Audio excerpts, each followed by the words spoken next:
Alrighty, so now we are going to work on dead bugs and dead bug variations. So this is going to be probably one of the first variations that we do when incorporating a dead bug into your movement pattern. This exercise is absolutely phenomenal and can really give a lot of relief, especially in the low back. So we really want to learn how to do this appropriately, because as we're doing this motion, this is what I want you to think of when you go to unload the dishwasher, when you go to pick up a kid's toy, when you're trying to pick up a car seat, right? We're using that abdominal bracing through our core rather than our low back, okay? So I personally prefer to use a foam roller when learning how to do this, because it's a little bit easier to activate those lower abs. So you're gonna lie flat on an area. You're gonna place the foam roller behind your neck. If that feels good, you definitely don't have to do that.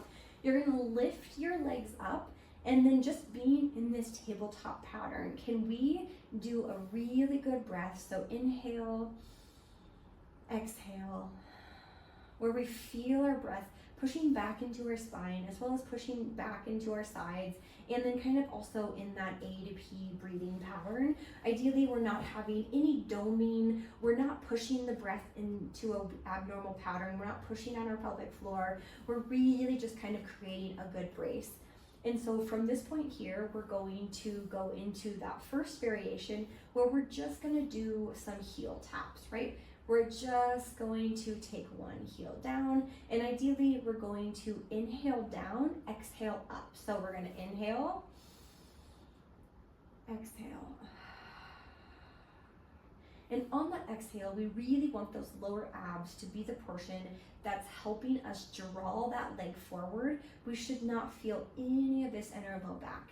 If that feels like it's too much, maybe that's not the variation for you. Maybe the variation for you is just starting with a heel slide, where we can ideally have the lower abs really showing and activating all the time. So again, we're gonna inhale, exhale,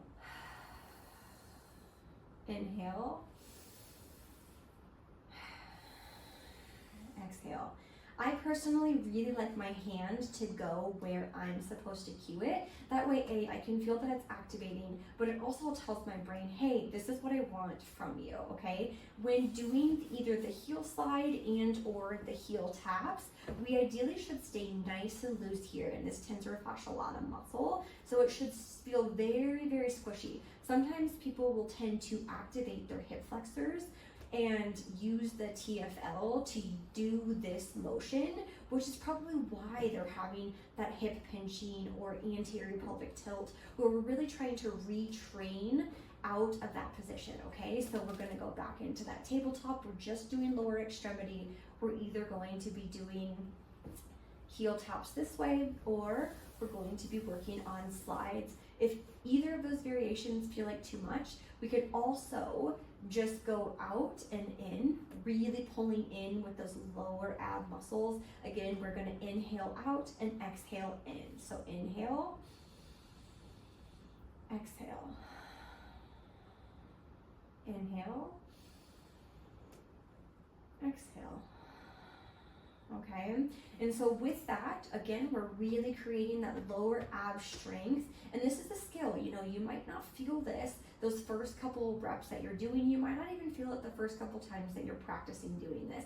A lot of times it's very common, especially after having kids and or as we age, we've just completely turned those lower ab muscles off, and that might be why you're experiencing low back pain. So do not beat yourself up if you cannot feel it. The goal is to experiment with this every single day, get to know your body, and to really, really practice this skill, okay? Please let me know if you have any questions. I know that's a super complicated one, and you and I are probably already working on this in the office together.